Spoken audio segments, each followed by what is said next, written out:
د زمري 24مه د هیواد په تاریخ کې زرینه ورځ چې په ویاړ یې د میدان وردګ ولایت سوک وهنې فدراسیون د یاد ولایت اولمپیک بدني روزنې او ورزش امریت سره په همغږۍ د 50 تنه ورزشکارانو ترمنځ د سوک وهنې سیالۍ ترسره کړې.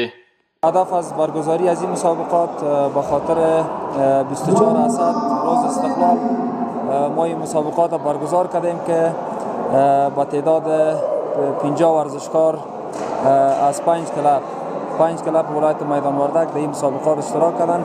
څلېرویشتم د اسد زمین ورځ ده او د دغه د افتخار یا میلیونونو لپاره موږ د مسابقې نیولې وې د فدراسیون په همغږۍ د بکسینګ شاوخوا د 50 ورزشکارانو ترمنځ د سیالۍ ترسره شولې. ورزشکاران وایي د زمري 24مه په هیواد کې یوه ویاړمنه ورځ ده او له مسؤلینو خوښ دي چې په ویاړ یې ورته دغه سیالۍ په لاره اچولې وې.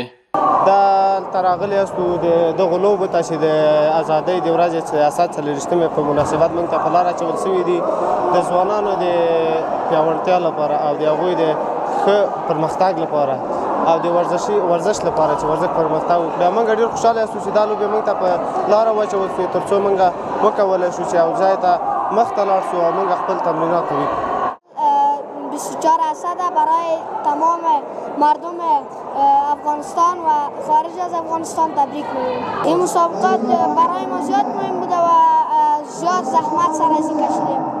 مسئولین زیاتوي چې د خپلواکۍ ساتنه د ټولو ګډ مسؤلیت دی او کوښښ کوي چې د ځوانانو د ښه یووالي او همغږۍ په موخه ورته نورې سیالۍ هم ترسره کړي.